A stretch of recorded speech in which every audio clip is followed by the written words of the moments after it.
Hi, everybody. Thank you so much for joining us today. I am very, very excited to be talking to the one and only Bitten Jonsson again. Thank you so much, Bitten, for accepting my invite a second time.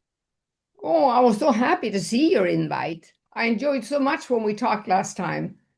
Likewise. And I feel like we're due for an update, Okay. especially with the viral sugar diet right now making the rounds. Oh, So before I ask you about, I know, before I ask you about your thoughts about that, can you share a little bit about your background with our audience and how you finally realized that food can actually be a real addiction?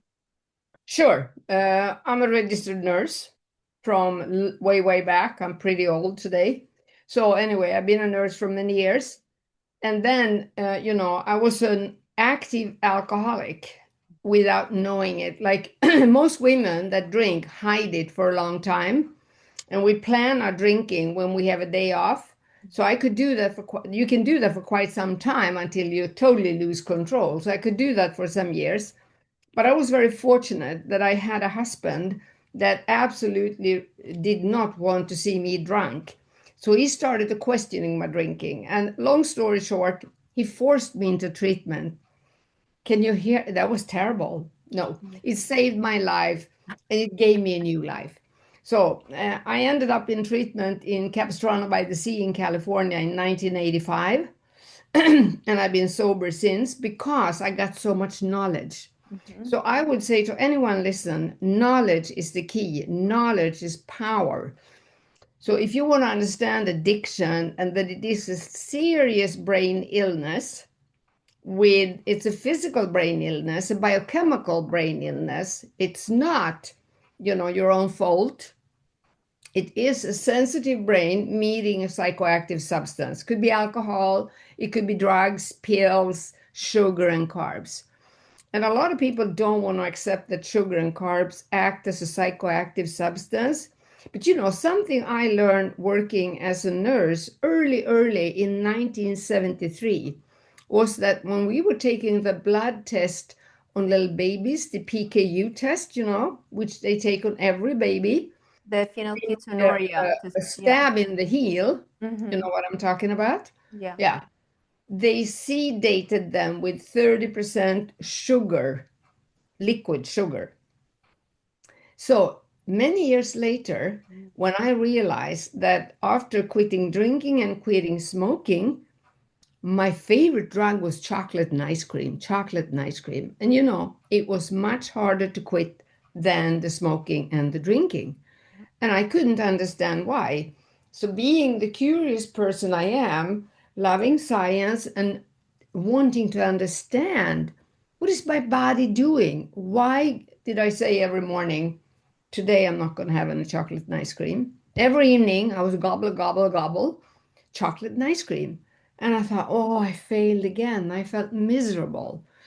And I couldn't understand it until I connected the dots. So that's what you need to do, connect the dots. Yeah. Because you know that science is very fragmentized. You have, I'm joking and say the kidney doctor doesn't know where the brain is and vice versa. It's of course joking, but in a sense, the notion of being a helicopter and go up and see how does these things affect these things and these things. And I used to say to my clients, everything is connected because they want to split it. No, but that's my headache problem. No, that's my stomach problem. I said, well, that's connected. Yeah. So, that curiosity for the science and everything, that led me on the pathway to starting to understand. And, when I started to study sugar in 92, I realized there was a lot written about sugar and sugar's effect on your brain and your body and how it affected you in a way that you lost control, i.e., addiction, right? Yeah. And I'm floored that there are people out there that still don't think that sugar and carbs are a psychoactive substance. That's So, most people. Even most sugar addicts don't really, yeah, everybody's in no, denial. no. Well, I tell you what, I developed a diagnostic tool, sugar Mm-hmm. tool, built on the same criteria as for alcohol and drugs, Yes. because addiction is addiction, right? Doesn't matter if you drink or eat or whatever. The interesting thing is when I do sugar on clients that say, I might have a severe problem, I can't resist it. And I said, okay, let's see if you're addicted to it. And they go, oh, really? And then I do it. And I said, hey, you have a severe addiction. Let me show you the test results. Look at these and these and these and these things. And they start crying from relief Right. because they say, deep inside, I understood that. So, well, from your point of view and mine, when we see many of these people, we think they are in denial, but Mm. it is type of a biochemical denial because under it, it's very easy to penetrate that denial with the right knowledge and tools as a Uh-huh. professional. Very Yeah. easy. So to help people to understand that they had developed an addiction, and also everybody that drinks alcohol does not become addicted. Yeah. Everybody that eats sugar and carbs will not be addicted. So why Mm-hmm. does some people become addicted? And today, when it comes to sugar and carbs, there are so many we can't even think of it. We want to cry if we realize that. But Yeah. You. that's because Mhm. sugar and carb is a more potent psychoactive substance than alcohol and drugs. Why is that? Because that's the way our brain and body is wired. Yeah. So the effect of sugar and carbs on our reward system, reptilian brain, and pancreas are the dangerous triad, the forces Yeah. that takes over.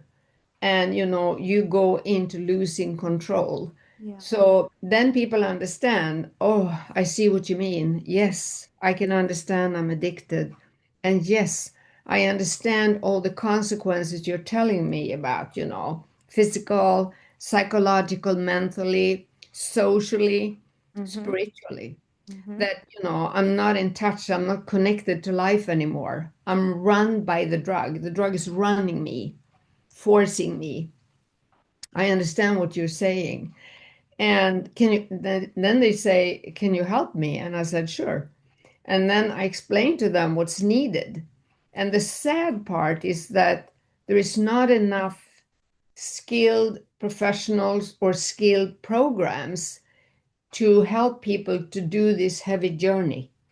Because to do the lifestyle changes needed to go into recovery is one of the toughest things you can do. I mean, climbing Mount Everest is pretty easy. This is worse. Oh So yeah. that's what I do today. I love teaching, sharing, my clinical experience, finding the science, giving people knowledge. But I am an addict in recovery. And, it's no problem for me to say that to anyone, anywhere, because I have accepted it. Yeah. And that's the first part in order to live in it. So that's what I've done for 40 years almost, sharing about my journey. But my journey is not a treatment model.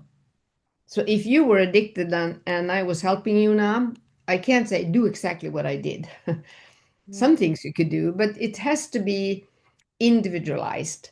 So that's why, as a professional, you have to have a lot of knowledge Yeah. about the human body, about medicine, about mental health, how you develop social skills.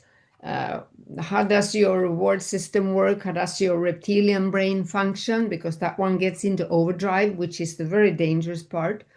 How does your pancreas work? What does sugar do to your body? Yeah. And when I say sugar, I mean sugar and carbs. Yeah. Exactly. Yeah. So And I don't know if that was a long explanation, but I think I got a lot of pieces in there about how I work too. Um, but my my passion, almost said addiction, but no, it's a passion.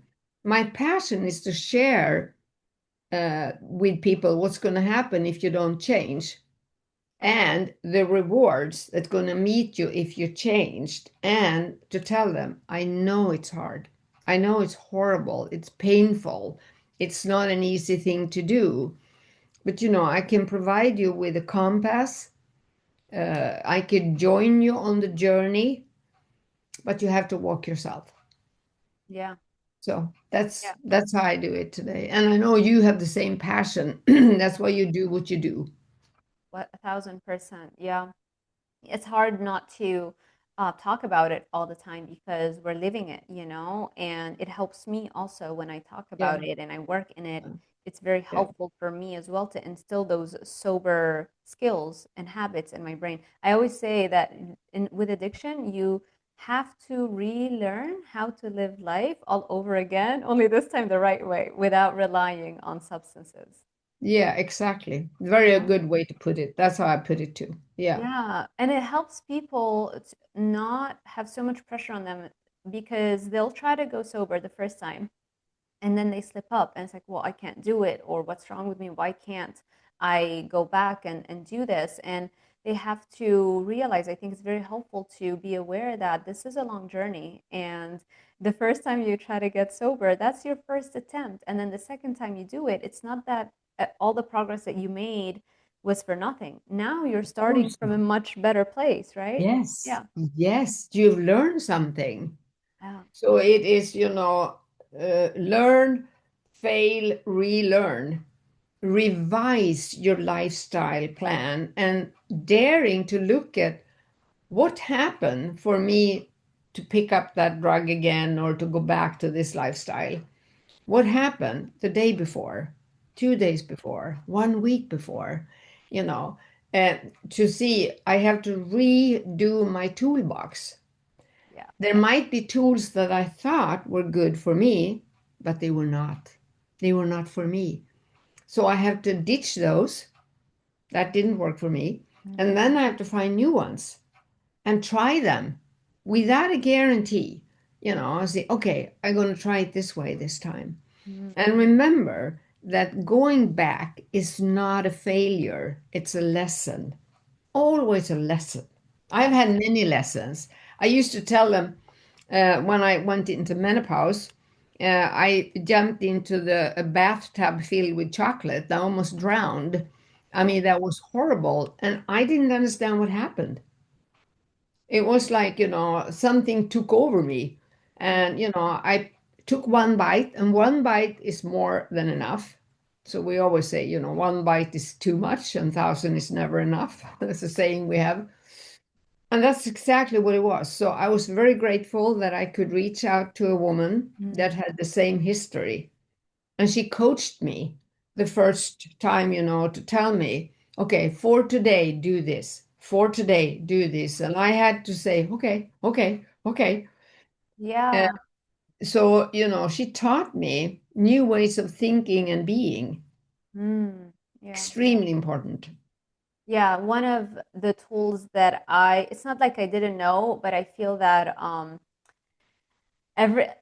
every the longer I'm doing the sober thing, the more you realize how powerful certain tools are and you double down on them. And so the mind control aspect, being in complete control of your thoughts, because positive, powerful, disciplined thoughts, when you fire them, you force the brain to release the dopamine, serotonin, oxytocin, the GABA. You're literally forcing the brain to fire what neurotransmitters you want it to fire. And so for me, that has been a great life changer above all the tools, probably more powerful than all of the other tools. The only thing is, it's hard to fall asleep because you're so high all the time. I was like, okay, I need to quit. I'm still doing a little bit of coffee. I was like, I think I can do now zero coffee if I need to go to sleep easily like I used to. Well, I have the same experience. And, I read somewhere that a totally new thought that you never had before, but you make yourself think a new thought, fire over 20, I think, billion Uh-huh. neurons and synapses in milliseconds. So, Uh-huh. that's a very powerful tool. And the interesting thing, I love that you talk about thoughts, because I harp about this all the time, because people say to me, it's my feelings, it's my feelings. Hey, wait a minute. They are second. Your thoughts create your feelings. And if you don't go back up and look at your thoughts, Yeah. you're going to run around in this messy, gooey maze of feelings. So I said it's like feeling porn, in a way, that people are so obsessed with feelings. Mhm. And I said, if you have been using sugar and carbs for quite some time, Yeah. you will have false negative thoughts, false negative feelings. But you're not really aware of your thoughts in that place. You're aware of your feelings. You feel miserable. So you Mhm. think, okay, I'm eating because I feel miserable. I'm tired. I feel mopey. I'm not, this is not fun, blah, blah, blah. But you know what? Those are false feelings. And Yeah. if you start analyzing, analysis creates paralysis. So the next step, all you do is taking a bath in those misery feelings, and you Mhm. think you eat because of those feelings, but it was the drug, the sugar and carbs, that created those negative thoughts and feelings.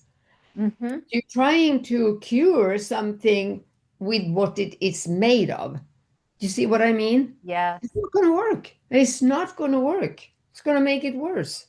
Exactly. Yeah. So, that's a trap that so many people are stuck in. And that's why they try to do all kinds of therapeutic remedies to work on their feelings Yeah. without stepping back. What's my thoughts? And then that's the interesting part. When you think about, what do you think? Well, all I think is negative, poor me, and oh, blah, blah, blah, blah, you know. So, of course, you're going to feel miserable. Yeah. But you can't just go in and say to your feeling, okay, snap out of it, change.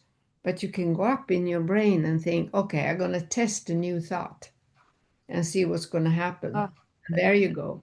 And then the third part of this change, which is so important, is the urges or impulsive behavior. So if you have a lot of negative thoughts that you're unaware of, you have this, yappity yappity yap in your head all the time, creating you feeling miserable, that's going to drive you to do crazy things like, mhm. I give up about this, I'll go and eat, or I'm going to do this, so it doesn't matter, or blah, blah, blah. So Uh-huh. you start having all these irrational behaviors, Yeah. urges, you fall for the urges, Yeah. and that leads to crazy behavior. So now, if you're going to heal this, you have to start changing the behavior so you can stop those crazy urges. So you can start, working through your feelings up into your thoughts. Yeah. You can't start with the thoughts. That's the wrong chain, wrong way to go the chain. Right. Yeah. Right.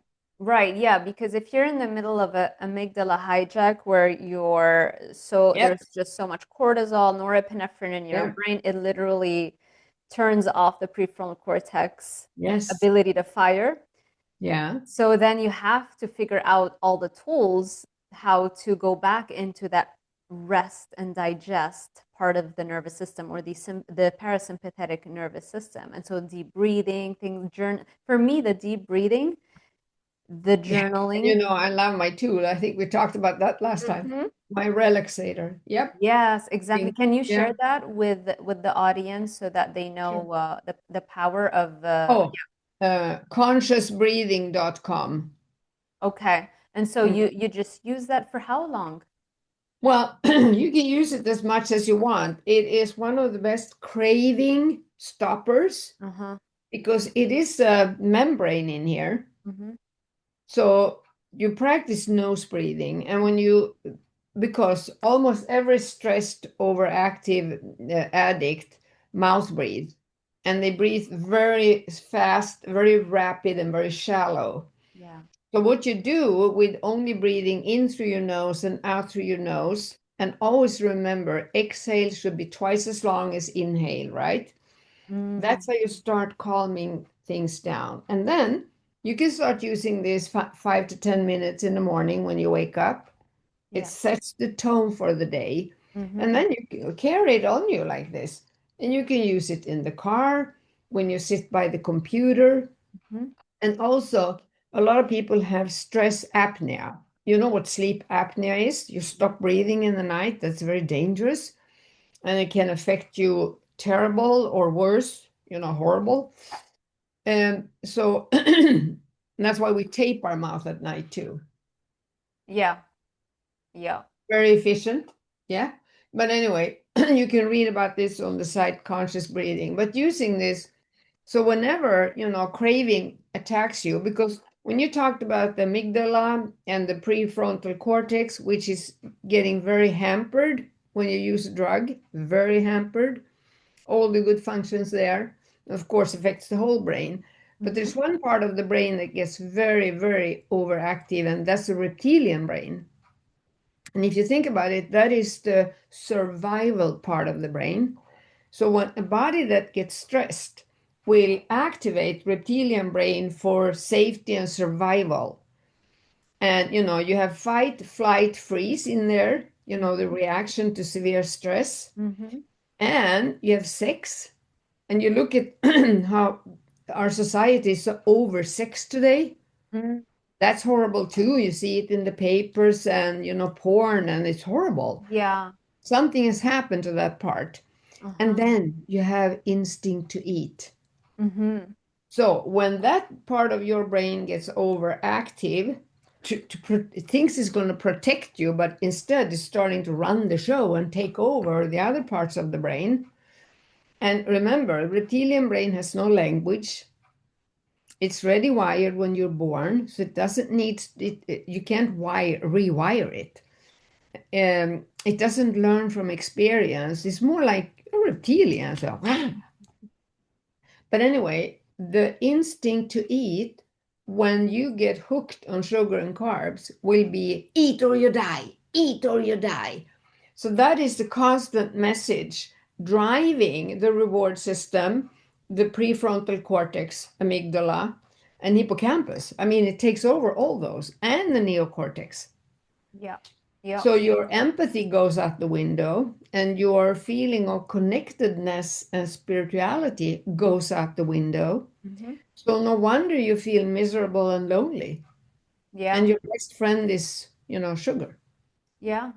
Yeah. So, Because so you you're, see how this horrible thing goes. So with oh yeah. this, you calm all of that down. So whenever you have an urge or feel low of energy and all that, you use this. Mm-hmm. So it forces you to breathe from the nose. Gotcha. In through the nose, Mm-hmm. exhale slowly with the membrane here.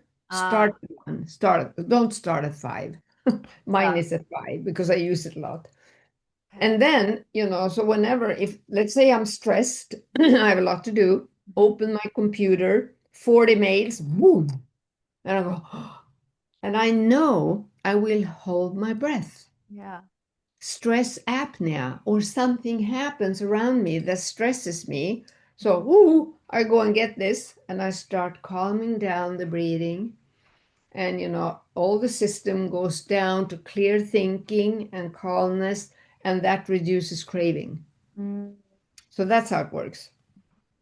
So, but I will tell people that use this, read on the site, read the book. The book is wonderful science about, understanding that carbon dioxide together with oxytocin are your two best relaxation systems in the world that you have inside of your body. Because if you breathe too fast, your body cannot take up the oxygen and it cannot keep the carbon dioxide to regulate breathing. And you can't burn fat without oxygen. So, anti craving, increased burning, metabolism. So, it has many more features. I'm just a few there. I love So, that. there are Definitely many, the many tools you can yeah. use. Yeah. Yeah. Yeah, the breathing is totally there's a reason why everybody talks so much about it, the Navy SEALs and people who Yep. are, meditators. Yep. Anything having to do with mental strength and discipline, which is we have to also rewire this part of the brain because it hasn't been getting a lot of exercise. So that's very important for that as well. Correct. Absolutely correct. Yeah. If you're enjoying this podcast, there are so many support tools and knowledge to be shared around this topic. So if you have not considered yet, check out my group coaching. We start a new cohort every month. So by the time this interview goes live, you should be able to still have some time to sign up for the month of July for the group coaching that I lead. I answer all your questions. We talk about cravings, binge eating, eating disorders, or maybe just weight loss, reverse dieting, gut health, carnivore diets, ketogenic diets. And basically, I am here to help guide you reach your goals. Currently, the schedule is every Thursday at 2 p.m. Eastern and every Sunday at 11 a.m. Eastern. I hope to see you there. And now back to the podcast. Okay, I wanted to ask you when you were talking about the menopause, did you Hmm. feel that you needed to do the HRT? What are your thoughts on that?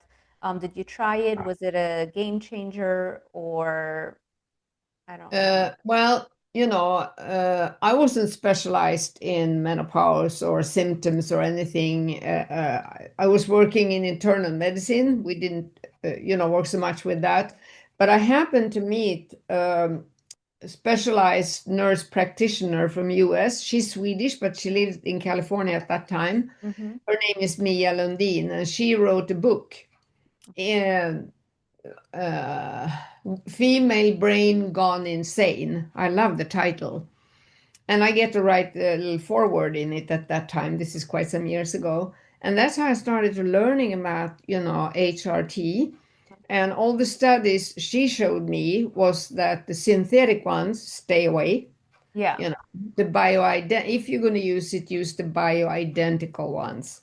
So that's what I've done. yeah, And I think that works beautiful. So, I use I'm 73 now. I'm not planning to stop. okay. I want Yeah, to load those, bioidentical estrogen and progesterone. yeah. That's what I recommend to all my clients when, Good. Good for yeah. you. Because Good. Beautiful. yeah, a lot of clients have Yeah. a lot of addiction issues and they're post-menopause and they have never Yeah. explored that avenue. And that's the first thing that comes to my mind is sometimes that's a game changer. It is really a game changer because, you could be such mood swings Hmm. that you lose your mind and you go down in the ditch and up again. And, that's horrible because, life becomes so erratic. It's Yeah. like, oh, I don't know if I'm going to meet you tomorrow because I don't know how I'm going to feel. Oh. So, to level this out, and also estrogen has so many other features, like it is saving your heart, heart protection, Hmm. and so many other things. Yeah. So I think it is very important. But I do advise people to talk to a specialist to get the dosage and for their certain lifestyle, or if there are any contraindications where you maybe shouldn't do it, because there are. So you need to know what you're doing. I don't recommend people go and buy it on the black market on the street. Well, you can't find it there, but I'm joking. Yeah. They have to, yeah, especially here in the States. They tend Yes, no, no, no. Go and get tested and talk to a specialist. yeah. But do use bioidentical products. That's my advice. Yeah, I agree 1,000%. And I think Good. that's why a lot of people don't go that route is because they still remember the older studies or what the experts used to talk about the older studies, but those were made on the synthetic hormones. And Yes, so you get cancer and yeah, all kinds of scares. Yeah, I know. I know. yeah, no, we've made long strides in that. So good. Yes. I'm glad that Yeah. you agree with that because I always also try to monitor my clients to try to see the anecdotal experience as well. And it really does change a lot of things very quickly just by Yeah. replacing the missing hormones. I totally agree with you. Yeah, Totally agree with you. And I mean, people say, oh, you shouldn't take anything like that. And I said, okay, so if your eyesight goes bad, you shouldn't wear glasses. exactly. I agree. People have such, that's okay, but that's not okay. And, all this, but, all the scares with don't eat butter and sunshine is dangerous and blah, blah, blah. Oh, Yeah. and I Don't eat go, red meat. meat is gonna Yeah, yeah, be. yeah. Oh, that's ooh, yeah. And I salt is dangerous and all that. I love that you do carnivore as well, or that at the Sure. very least you encourage it, Yes, because I yes, feel that the marriage of the food addiction world and the carnivore world is the best marriage ever because it is. they're one and the same, right? Well, if you have an addiction, make it this simple. Yeah. It is an illness in the brain. Mhm. We know that. There are tons of science of that. So let's not argue that. That's done and over with. We know that. Okay, what is the best food to heal a brain? What are you made to eat? Well, animal protein and fat, the EPA, DHA, the animal fat. We Mhm. know that. There's a lot of science on that. Yeah. So it makes sense. Then some people like some veggies. I do eat some veggies sometimes, not a lot, but I'm a ketovore, Yeah. keto period, or I do carnivore, and my body loves it. Yeah. And I wanted to point out, when you wrote to me and talked about this sugar diet and to lose weight, and I thought, oh, oh my God, I've seen it, and I'm terrified. It's going viral. I Any person, know. it's crazy. Any content piece you create on it, everybody's is consuming that and it's going viral and people are so excited that now there's something that you can lose a lot of weight on very quickly with zero discipline and without having to go through the withdrawals, right? Which is what keeps most people from being able to lose weight and maintain it is because deep down they know when they change their eating habits, they're not going to feel too good because of the addiction, right? Whether they're For a conscious that it's an while, for addiction a or not. while, it'll pass. Exactly. Initially But only. it's like at first I thought it was a joke. I didn't take it serious. I saw Nick Norwich talk about the sugar diet, or Sean Baker, and I thought, what's this? Yeah. Like, they must be joking, because I know they do sometimes. And then I started looking more and saw others, and I thought, this is not true. It can't be true. And I thought, oh my God, these people need knowledge. They need to understand what they're doing to their body. Yeah. And that is the dangerous part, that we are so weight focused. Yeah. It's, well, if there was some very deadly, dangerous drug, radioactive, but you lose weight, a lot of people would take it. And I go, oh, I know. the consequences. It's very dangerous. Sugar and carbs are very, very toxic, even if you're not addicted, because it's going to play havoc with your intestinal flora, Yeah. with your blood sugar, with your pancreas, with your reptilian brain, and with your reward system. So, is that the way you want to go? Exactly. Yeah. I call it the cocaine diet Oh, good, good. Yeah, because that's what it good. is. I love You're it. I love right. it. They're Yeah, feeling stimulated. They're feeling I have so yeah, much energy, yeah. but Well, you that might as really well left. take cocaine then. Right. Exactly. What's the You stop difference? eating if you take cocaine, sure. Exactly. But what's the price? What's the price? Yeah, but that's the thing also with addiction is that you're in a collective mass Mm-hmm. amygdala hijack. It's like it's happening now on a global scale. Lots Yeah, and I lots know. of people are having their prefrontal cortex go asleep because the amygdala and the Mhm. nucleus that comes that the addictive part of the brain lights up. It's like, Yep, ooh, yep. And maybe I reptilian brain. exactly. Yes. That So most people forget about that one, but I tell you what, that part of the brain can take over all the other parts, because it is survival, right? yeah. So I think that is the lurking danger, to activate that one. Yeah, it's more ancient. It's had way more years Very. to evolve, Yes. right? It's more Yeah. Yeah. powerful. Can't train it. I used to joke and tell people, do you think you could make a crocodile go heel? Right. No. Right. Yep. So don't overactivate that. And a lot of the treatment we do with addicted people is focused on, first of all, of course, detoxing, and all the biochemical repair with the breathing and the sleep and the stress and the physical activity and the supplements and blah blah blah. But then it is to calm the reptilian brain down, and get it to sort of go to bed, Mm-hmm. so it sleeps. Yeah. That's the best thing. Right. Yeah, a little bit. Let those brain cells the Rest. pruning or yeah, like get pruned. The Yeah, extinction is what we're after, yeah, right? The extinction of those neural networks. yeah, right, right. Yeah. I'm wondering, have you seen over the years an increase in the severity of the stages of addiction with food addiction? Because there are earlier stages, and then the longer, or for whatever reason, you might become more of an end stage food addict over the Yes. years. Terminal. We call them terminal. Terminal. Mm. In my observation, and I'm wondering if you might have found the same thing, I'm noticing more end stage food addicts at younger and younger and younger ages. Absolutely. You're And I, totally correct. You right? totally trust your eyes, trust your knowledge, trust your instinct. You're right. And I think that has to do with the, I mean, they say it's only ultra processed food that is dangerous. That's silly.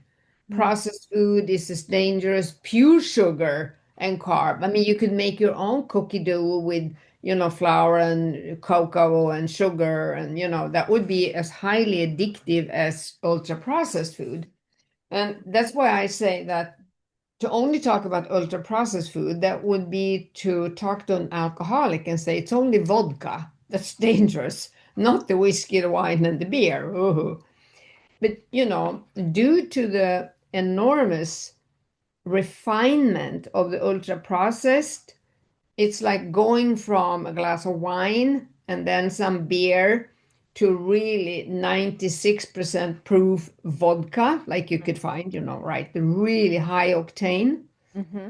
It's like going that way. So, they're all less addicted. But then, of course, when it is this high, uh, high dangerous, so much worse, it goes faster. And then, of course, you have to take into account, I think, the lifestyle we have today too, with screens, Yeah.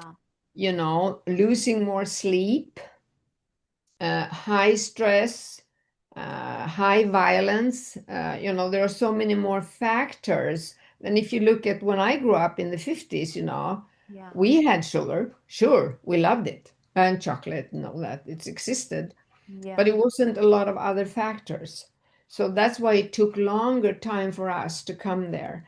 And also I see another thing, you're in US, that to come from an early stage addiction to the late terminal stage goes much faster in US due to the tremendous amount of exposure you have to junk food today versus, but we are catching up with you. Uh, Now, the other day I saw we had 80,000 overweight children here. That's never happened before. Never, mm, never. And, we have much more young people having mental health issues. Of course, their brain is not getting any nourishment. yeah. They drink those energy drinks and eat, candy. That's not food. That's very dangerous. Wow. A lot of violence, and also start doing drugs. You know that sugar is the gateway drug. So that will start the addictive process in your reward system and start activating your reptilian brain. And then when you can't eat more, you start looking for another drug. And it's all around you. Yeah. So sugar causes also a drug-seeking behavior. Agreed. A thousand. A You thousand. see it, laid out in front of you. Yeah. What? Of course. Of course. The age of onset with the sugar is so criminally low. It's crazy. Three years of age, 4 years of age. Yeah, Yeah, I it mean, is. and that's if you're lucky. That's if you were breastfed, Yeah, then it could be in the womb. It could be in the womb. right? Yeah, Yeah. And a lot of people who maybe weren't as lucky to get breast milk, maybe they were on formula. A lot of Yeah. formulas was the first Yeah. ingredient, high Yeah. fructose corn syrup. I mean, it's I insane. And know. then, not even that, then the applesauce and Yeah. the bananas. Yeah. We never had bananas like that historically. It's only in the last 300 years or so we started hybridizing bananas so that we Yes. increase the I sugar know. content, right, and reduce the Yep. fiber in it. But if Yep. I used to go through this exercise back when I taught at the University of Miami, Miami-Dade College, I mean, everywhere that I taught, really, I would go through this process and I would show my students Yeah. a series. Like I would start every nutrition class with a 10-minute mini documentary because it was like a six-part series. It was on YouTube. Yeah. And we would go over every single plant one by one, and it would show them the difference between the current version versus the wild version of that plant group, Mm-hmm. like Mm-hmm. bananas, Yep. watermelon, potatoes, Yep. and corn, carrots, and the students would be just in shock at every Yeah. single food item that we never had Yeah. available to us ever. And so when people say carbohydrates and sugars are our main energy source, like from where? Where did we get that Yeah. from? It wasn't available, you know? Wheat flours is pretty new in our, evolvement. Exactly. It's only in the last 0.0001% of our I total know. existence as a I species here know. on Earth that Yeah. we have had access to this Hmm. amount of carbohydrate. Yeah. Yeah. And the sugar Totally. even less. Yeah. Yeah. And that's why we don't have a lot of resistance towards sugar because we haven't been exposed to it for a long time. So our body can't handle it. It Exactly. start overproducing insulin, which lead to insulin resistance, which is not making everybody fat. Yeah. It makes many people deeply depressed instead Yeah. because you have insulin resistance in your brain. You don't Hmm. function. You have what we call foggy brain. Yeah. And of course, you think that is due to something else, childhood or whatever. And of Right. course, I'm not saying that you're not exposed to trauma. Well, everybody has some things happening in their life. But if your, most important commando central is lacking nutrients, you Yeah. don't get it together. You don't connect the dots. So Yeah. that's what's happening. Yeah. Yeah. That's We're sad. the more studies get done on how addictive sugar can be compared to cocaine and heroin, Yes. every single time it's the same Yes. thing. Sugar is far more addictive, not just than high concentrations of cocaine, but it's even more addictive than heroin.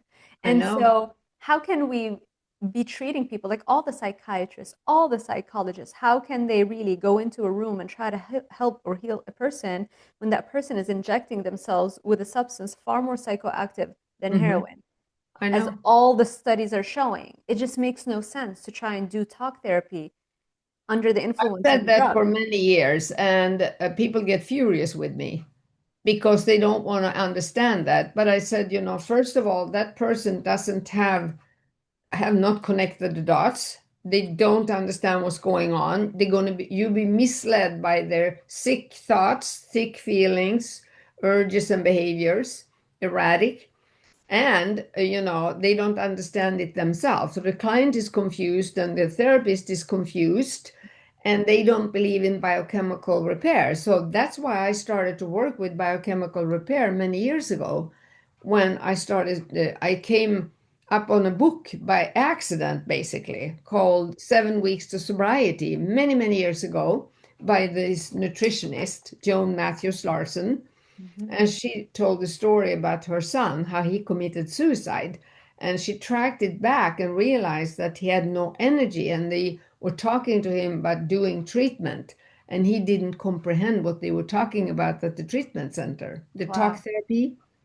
So, anyway, he went out and committed suicide. And this touched me so deeply because that's when I understood you cannot force a broken car, you can't run it without fuel. So, in the old days when I started, we always talked about I ate lunch and I felt this. I ate dinner and I felt this. I said, quit that. Don't talk about feelings. Tell me about your energy level. Because if I restore your mitochondria and your energy level, you can take on the world. But if you don't have energy, Yeah. everything, you're going to start something and crash and start something and crash.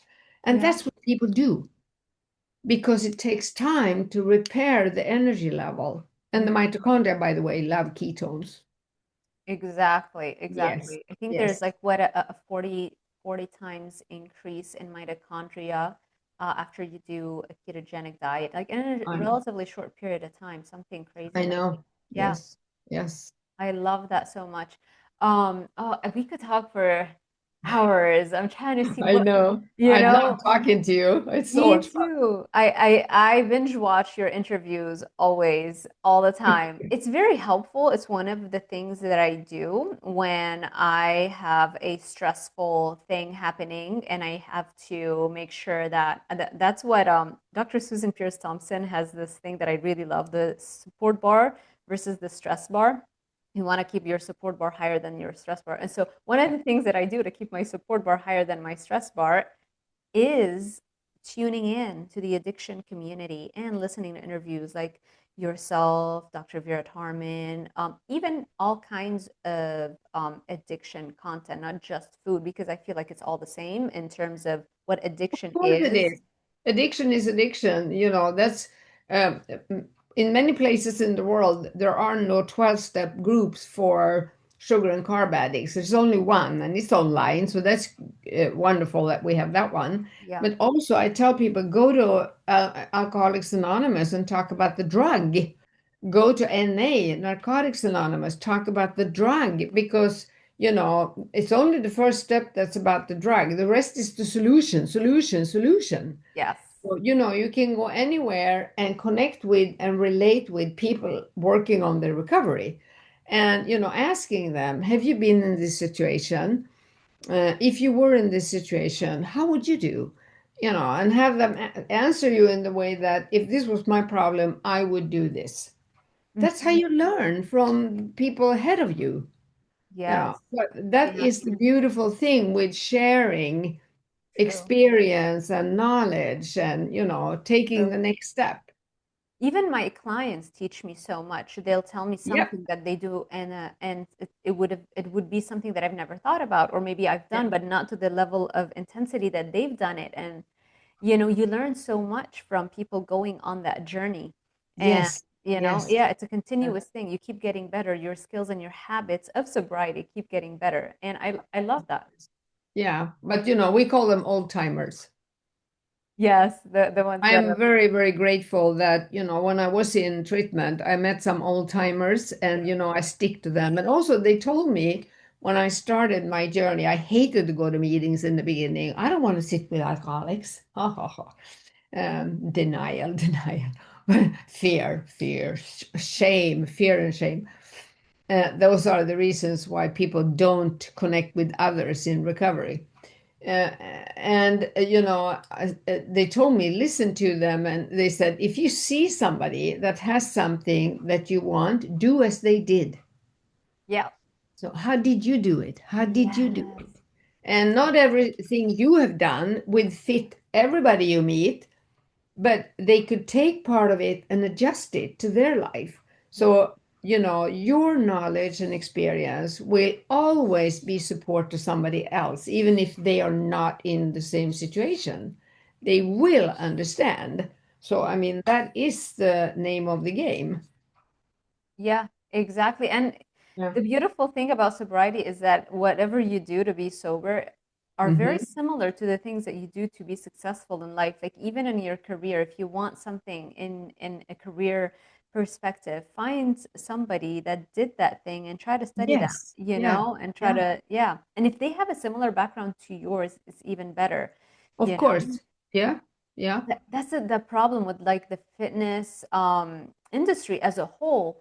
It's usually most of the time the folks that get there the fastest have more time to develop the largest following. And the reason they got there the fastest in terms of their fitness is because it was easier. There was no real, like, serious food addiction, right? And so now it worked easier for them. And then they take that message and they share it to everybody, like, have balance, and the vast majority of the population is on a certain level of food addiction. And that's why the vast majority of the population is either overweight or obese, or they might not even have excess body fat, but they're very, very severely addicted too. So that's why we're in this predicament. Yeah, and also we have to something that I think is lacking in many of the professionals too Yeah. is the deep understanding of they underestimate the drug's effect on that person's, addiction memory circuit, euphoric recall. Yes. So, that's why people they forget to restore their energy. You can't do that by overactivating people. You have to, sort of zero, Yeah. put on the reset zero first, and then slowly building energy before you start doing things. So most people think if I only do this Hmm. exercise or do this method, Hmm. everything will be fine. So, then they start crazily running and Yeah. they crash and they Yeah. crash. And when they crashed enough times, they said, the heck with this, I'm just going to eat my sugar. Right, right. Because That's if what we you're a see. runner, you're not Yeah. adapted and you're making No, all of no, these no. changes all at Yes. once. Yeah, doesn't Yeah. work. Yeah. Yeah, that's why I love the way, that I was taught one baby step at a time, Yes. one day at a Yes. time, Yes. and be patient. And remember that the illness is cunning, baffling, powerful, and very patient. So it can lay there lurking for a long time. And Yes. if you're not aware of warning signs or triggers or risk situations, it's going to boom, hit you over Hmm. the. Borderline foods, that's a big one too. Oh, yeah, yeah, I went yeah. down that rabbit hole. One time I Yeah. was like, I'm doing carnivore, everything's great. And then one day I get all these pork rinds and I add cheese on top and I melt the cheese in the microwave and I have sour cream. I just made myself a carnivore nachos. I had that, and then I don't know, like right after I'm on Uber and I'm ordering cookies from 7-Eleven and cake and all the crap. It's like, what just happened? I had zero concept of borderline foods and things that an end stage food addict, once you've hit that, like you can't play around with those borderline foods. No, we talk about trigger foods. Yes. Yeah, nuts in all shapes and forms, Right. most Yeah. dairy products, not butter and ghee, that's usually fine. Yes. And all these dirty keto products, they are very, very dangerous. And So, they're becoming more and more delicious. If you of look at course, what they keep putting out on the market, I mean, uh-huh, it's crazy. yeah. People used to ask me, when I work with clients before, I said, what do I eat instead? And then I usually said, instead of what? Well, the cakes, nothing. Uh-oh. What do I eat instead? Instead of what? Well, the ice cream, nothing. And I mean, we were playing this game and you could see their face changing, like, what the? I don't know if I want to do this. This is horrible. And I said, one thing, the keto carnivore food plan is a medical remedy for a brain illness. You have a brain illness. Mm-hmm. It's not laziness. Mm-hmm. You have to think about, do you want to heal? Hmm. This is serious stuff. It's a deadly illness. It's a progressive illness. It's going to be worse. You Yes. know, it's a chronic illness. Once it has developed, you're Yeah. going to carry it for the rest of your life. So go home and cry and grieve and be mad and crazy and throw your pillow around and then come back and let's talk about how do you take the first step. Yes. Yeah. And The that's why I tantrum think thing happens.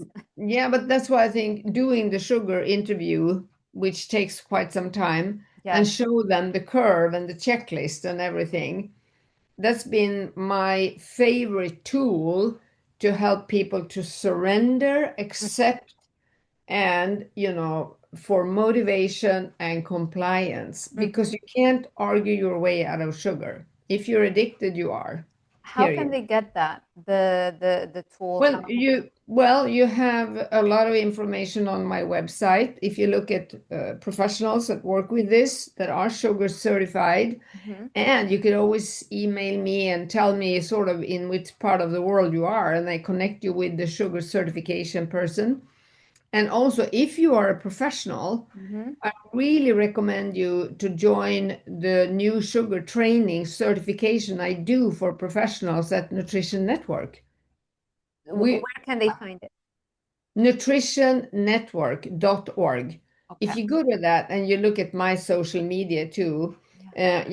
I make a lot of information about how to do this new sugar certification training.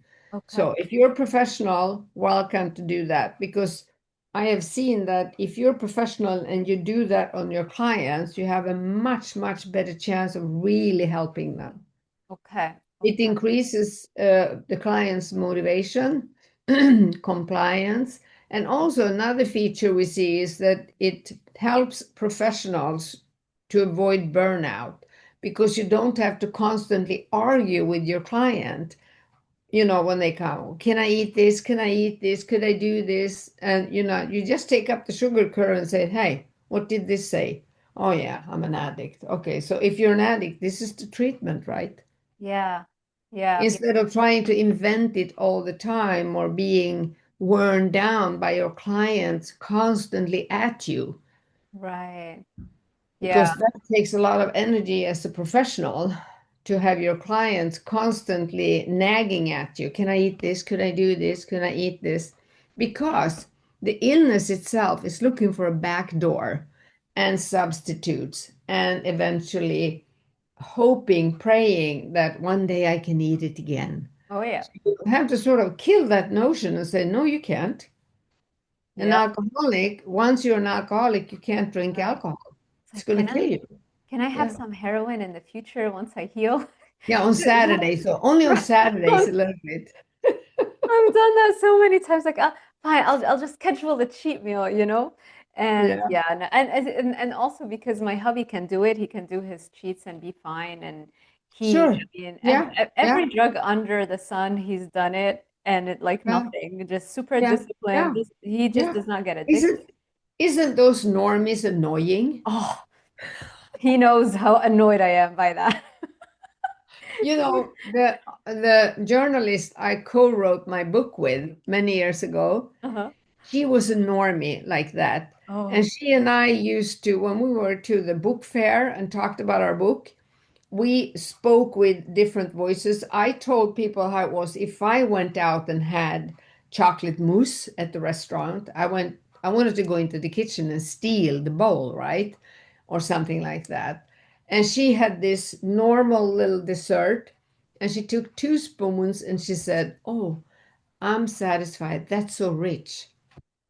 I said, I "What's wrong with your brain?" I So, know. and she didn't understand addiction at first, but she was very intrigued. So she came with me to lots of lectures and listened to clients. And one day she said to me, "Oh, I got it, I got it." I said, "Oh, okay, would you get? When you have chocolate and I have chocolate, different things happens in our brain. You solved it. It's so true. That's how simple it is, right? It is so true. Yeah. That's so painful to accept, maybe. Yeah. But it's not rocket science. No, and it's such a relief once people finally are ready to snap out of denial. You know, something also, when we're talking about denial at the beginning of the interview, I Hmm. remember, when I finally snapped out of my denial, the first thing that I felt was immense anger and Hmm. frustration at Hmm. myself because I did my dissertation on sugar addiction, 7 years. That's all Yeah. I did. And I still went after that and I would still do like keto desserts and I even wrote a keto dessert cookbook and I was trying, like it was like what was happening in my brain. And I realized and I went back because I journaled a lot and I track lots of data and I try to Hmm. go back and why didn't I not do a solid attempt at sobriety back then? Hmm. And I think the answer was that I just didn't know what to do. I had no idea, like, what do I do about this? It felt like the idea of just not having anything sweet or anything addictive was, I could not wrap my head around it.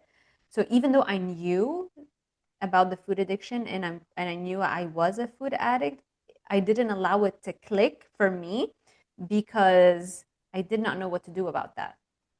Well, that comes with the part of your brain that wants the drug and doesn't want to give up the drug. It's, of course, unconscious. It's not like there's a little voice in there. Oh, don't give it up. Oh, don't quit. Woohoo. It's much more unconscious on a very, very deep level. Wanting to have a backdoor to the drug, having a dream that in the future I will be able to control it if I only do A, B, C, blah, blah, blah. So, that is Yes. the grief process, the pain process. And the more skilled the professional is at showing you this is the way it is. And here are the consequences. And if you don't change lifestyle now, here are the worst consequences, and so forth. Mm-hmm. Yeah. But I'm going to give you a simple roadmap. You tell the client, and you don't spell it out like, oh, rest of your life. Nobody want to hear that at that point.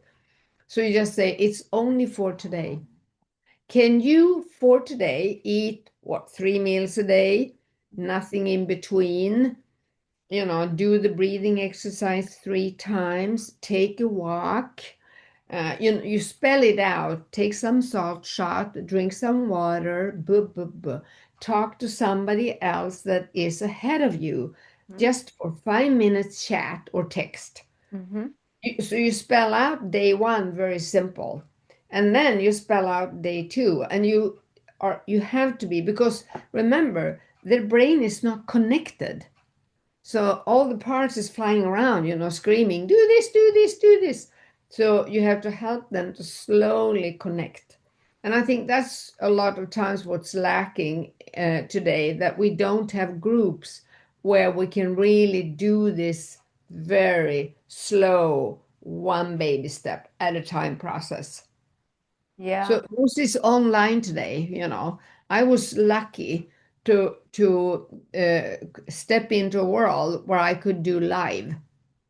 I rented some kind of Airbnb or conference place where rooms, and then people came to me from all over Sweden and other places in Europe too, and they stayed there with me for a week or so.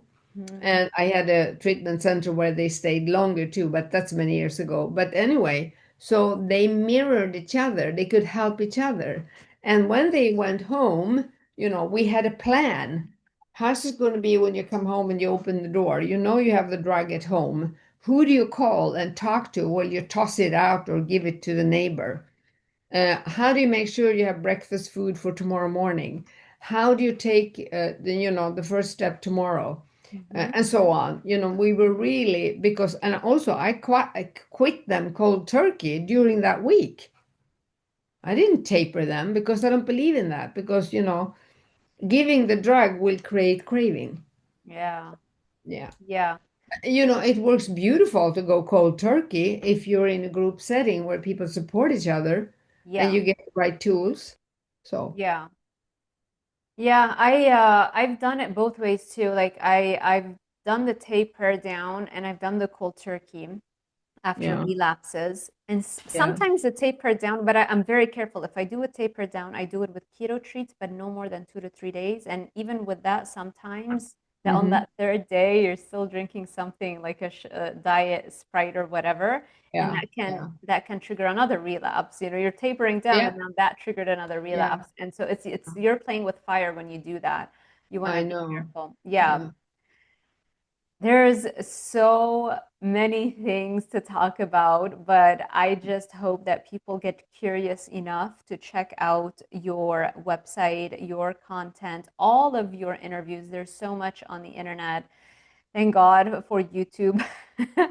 And yeah, I am just so grateful for you, for the work that you have done. I mean, you have pioneered groundbreaking, such critical work for us so that now we don't have to kind of figure everything out from the ground up. The work has been done for us. So I am just so grateful that you went through on that journey. First, you had the courage to go on that journey yourself and get sober and Well, then share it with everybody else. I didn't know I choose it. It chose me in a way. Because I started to noticing it myself after I quit smoking, first drinking, then smoking. And, I thought this is insane that I can't quit chocolate and ice cream. It's insane. That should be the easiest to quit, right? Right. It wasn't. So I wanted to learn more, and that's what happened. And then along the way, because I talk about openly about what's happened to me, my alcoholism or whatever you want, go ahead, ask me. Um, so I started talking about, and people came to me and said, "How did you do it?" And all I did was saying, "Well, I sort of did this." Okay, and that's what happened. So that's why they came to me. Yeah. And we started working together in developing methods to make it better, easier, higher, longer. And that's how it came about. So it's not that I sat at home and thought, oh, maybe I should start some treatment for sugar and carb addiction. It was Right. never in that way. You just realize how much demand there is for that and what an important thing that this world needed while the sugary foods were becoming more and more popular. Yeah, it wasn't in that way those 32 years ago when I started, but it was enough to make people sick. But Hmm. the thing that touched me was people crying and telling me how ridiculous they were in the healthcare system, from their doctor, from nurses, from sports people. That it's just to quit, just cut down, eat less, move more, eat less, move more. And these were determined people that really, really did do huge things in other areas, but they couldn't conquer this. Yeah. And that's what made me think this is much more dangerous and lethal than we think. And that's where it started for me to tell the message. I need to try to tell people. And some people say, oh, no, no, no, not at all. And some, yeah, I think I feel what you mean. Think that. Yeah. And those were the one I talked to. Yeah. So Yeah. that's how it started, actually. Wow. Mm. Yeah, I'm so thankful that that happened. It is so needed, and now more than ever. I Um, know it's right? worse. It's worse than ever. Worse than ever, ever, ever. It's And younger people and sicker, faster, as you say, they go into terminal stage much younger. You're really yes, right about that. Yeah, yes. There's nowhere you can go in the United States without seeing everybody sick, everybody's overweight, everybody's I obese, know. and Uh, maybe there's that one mm, lean person, but even with that, I'm like, because I have clients that have no weight problem. And it's one thing to know that you can be a food addict and not have a weight problem. And it's a whole other yes. thing to actually work with one. It's like, wow, this Yeah. is so real, you know? So Yeah. even Yeah. that one person that you see outside that's at a healthy weight and lean, I'm still like, there is a 50-50 chance they might have a certain level of food addiction. Absolutely. And they might have visceral fat. Yep. And they might be metabolically very, very unhealthy. And that's where you can go on and take blood tests and check them out and all that. So, and their foggy brain, if they have foggy brain, and teach them. But, I've had people that were really anorectic. They were severe, severe sugar addicts, Yeah. horrible in their way of controlling what they ate so that they saved every calorie for the pure sugar instead Wow. of eating anything else that might have a calorie in it, so they couldn't have the ratio. And Wow. the problem you see today, if you start looking around you, people know a lot today. They know a lot, but they don't have the energy to do what they learn. So I think that's where we have to develop strategies together. How do we get them to go from knowing to doing? That's the Yes. trick. Yeah. Exactly. So Exactly. that's what And we need to talk about, discuss, and develop more ways of doing. Yeah. exactly. And the Mm. support groups and reaching out Yes. for Yes. Yeah. help, real help, because otherwise it takes too long and you might not know how to do it, you know? Yeah. And then it comes a day when you're so far away that there's no way back. You're Yes, dying. exactly. Yeah. Yeah. It's like the person with type 2 diabetes, they're about to chop their limb off, their leg off, and they're still going to the vending Yeah, machine and buying dementia, Coca-Cola. cancer, Yes, inflammation. I mean, everything. depression, Arthritis, which is anxiety. so Yeah, common. Yeah. yeah, yeah. Yeah. Yeah, the hope is with more interviews like this and the more content we put out, the hope is that we can help people go through the stages so they come out of denial and or at least be curious to take the test, the sugar tool, and see Yeah, where they're yeah, at so that they don't have to wait 5, 10 years from now. For some yeah. people, maybe they're very young. They might not get the serious health consequences until like 20, 30 years Right. later. But why wait? Why live suboptimally?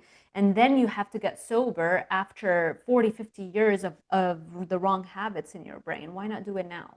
Well, and then there is so hard for things to heal when you're that some things will not heal. Yeah, that So too. yeah, but I think we have to maybe be more skilled in since they have foggy brain, they don't see that they have foggy brain.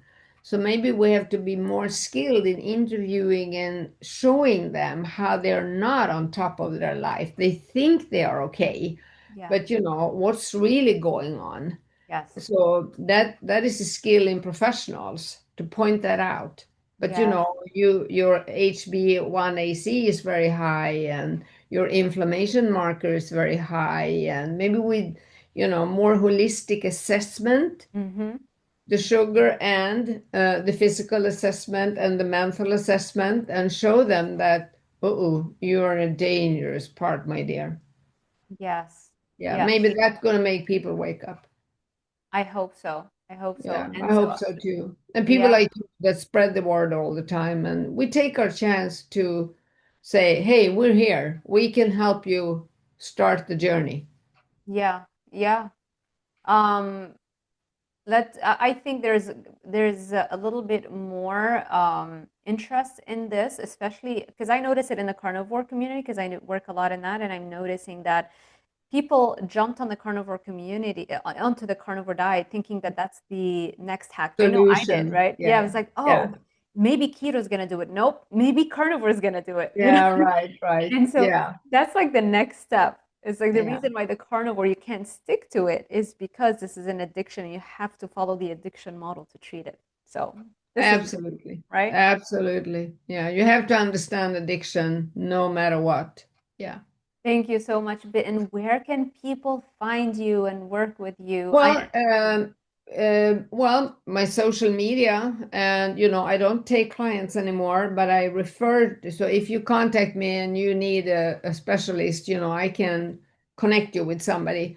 And if you are a professional that want to learn, I suggest you go to nutritionnetwork.org Mm-hmm. and take their training, because I do addiction classes, trainings, and the sugar tool certification on Nutrition Network page. What is the name of the sugar tool? I know you've mentioned it in other interviews. Well, we call it sugar. You're thinking about maybe the screening, which is called UNCOPE. Yeah, yeah. Yeah, but that's a screening Okay. to see if you need to do sugar. Sugar Got it. is the actual diagnostic tool. Right. So you do the uncope to see if The 6 questions, yeah, okay, yeah. and then if there is a need to do the sugar questionnaire, the sugar tool, that takes hours, right? It takes about a little bit more than an hour, but you do it with a skilled professional that Mhm. can see you in a way you've never been seen before. Yeah, So they can help you to see all your negative consequences and your addictive pattern. yeah. And that's because we do that extensive assessment because we want to make a tailored treatment plan. Perfect. Perfect. And I will So make that's sure, why. yeah, I will make sure the links are all below to your Instagram, YouTube, Yeah, and the websites so that yeah. people can And LinkedIn. Yeah. and LinkedIn. Perfect. Thank you so much, Ben, Well, again. thank you. And please keep it up. I love your energy. So keep going, my dear. Thank you. You're the next generation. When I say bye bye, I retired, you're the one that is out there to keep it up. Thank you. Thank you. We're probably going to be curing aging though soon, so hang in there. Don't go anywhere. No, no, I'm not going anywhere. I'm going to keep teaching. I promise. Good. Good. Okay. Do you do any anti-aging stuff? Are you like I'm obsessed with this stuff. No, besides eating is the most important. Yeah. Yeah. I don't do, you mean any treatments and stuff? Yeah, like you know No. how I Brian John, use I yeah, use tallow in my face right. from And this organic tallow company in Sweden. uh-huh. I sunbathe. Oh, nice. I do salt shots. Mm-hmm. Um, I eat a lot of fat, and Yeah. good meat, of course, and fish and egg. Yeah. Uh, and I have a dog that's anti-aging. To have a very high energy Chihuahua dog keeps me on my toes. I'm out in nature a lot, doing, grounding, walking barefooting, and hugging trees, Mm-hmm. stuff like that. I have See? really beautiful friends that I laugh a lot with, they joke a lot and laugh a lot. So I I love it. don't take any special treatment or anything. Yeah. Yeah, But because I try to be very natural. I believe in nature. I think, oh, and I love listening to Brian Cox, Professor Brian Cox. the physicist Ooh, is, oh, God, I I would love, love to have coffee with him for hours. You know, yeah. he's one of my heroes. The way he expresses himself is so spiritual. Oh, okay. I can Yeah. watch him for hours. Yeah. Yeah. And and I think about he related to this Japanese astronomer the other day. Well, I've seen this and I have followed this for years, but when you look at this little blue dot, which is our Earth, and Yeah. understand the vastness of the universe, and maybe we're alone, we should actually care so much about that little, we shouldn't have wars, we shouldn't have different being arguing over different religions and entities, or we should all work for this one uh, you know uh, Yeah. earth and space and all that. When he talks, he gives me the goosebumps, and I Yeah. love what he's saying, and that's what I believe a lot in, that to be unifying instead of dividing. Oh, all yes, me too. The all of the space information documentaries. There's not any planetarium anywhere we go. It's like the first thing I want to go is to go to a planetarium and Yeah. learn and just stargaze. Yeah. It is, yeah, There are a lot of good books. There are a lot of shows on YouTube. You can see shows on other TV channels. yeah, Brian Cox has a series called Horizon that is beautiful. It has oh, a couple of years. yeah, Uh, it's a couple of years since he made it now, but it's a beautiful one. There are so many, and also one of his documentaries I love, when he talks about fusion energy, which I'm very interested in following what's going to happen with fusion. uh-huh. He has one on YouTube called "How to Make a Sun on Earth." I love that one. Oh, okay. Yeah, Isn't that like nuclear energy kind of yes, type of stuff? yes. Yes. It's not radioactive. No, Okay. it's the same as the sun. It's no waste products toxicity. So read on fusion energy, and there are Okay. in France. There is Yeah. a big a big thing, big factory where they try to do it, and they have in other parts of the world too.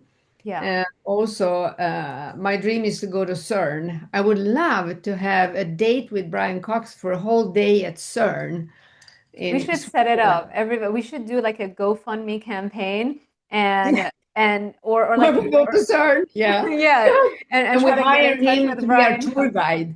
Well, when's your birthday? We should do this for your birthday. November, November. November. Okay. Yeah. Everybody And watching this. yours? And yours? May 16. Oh my God. Yeah, we do it in the middle then.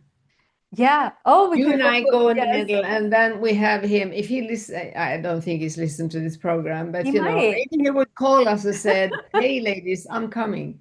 Wouldn't that be awesome? Yeah, I mean, we can reach him. There are so many ways to get to Yeah, him, you know? I know. I love that. Yeah, I love everything about that's why I'm so excited because I just love your energy. I love your personality that there is a little fire in there, which I love. The space stuff, I'm so obsessed with, all this kind of stuff, parallel universes, time travel. We know we can travel forward, which means we Yeah, probably could travel backward. We just need more time to uh, figure it out yeah. all this stuff. So anyway, I'm not gonna nerd out anymore. Hopefully, hopefully people Well, enjoyed this. I'm very happy because I didn't think that I got the chance to talk about my favorite hobby subject, space, with you. But and Brian Cox. Most people I talk to don't know who he is, but Ah, he's one of my heroes. no, yeah, I have a whole playlist on YouTube that's got all of the I'll tell Oh, you my crazy reasons later on, but I think people already think I'm a little bit crazy, so I don't need to give them the whole same extent here, of same it, here. Yeah, we right? don't have to reveal everything. No, no, no, I'll tell you off camera. We can be, yep, yep, Yes, yes, can be yes. crazy in silence, in Yeah, secrecy. yes, exactly. So thank you, Bitten. Thank you, Thank you. everybody. Thank you. I Talk to appreciate you it. later. Okay, bye-bye. Bye. Thank you, everybody, for sticking with us. If you enjoyed this kind of content, make sure you give this YouTube video a thumbs up, subscribe, and hit that little notification bell icon so YouTube alerts you every time I post a new video. Thank you for watching, and I will see you in the next one.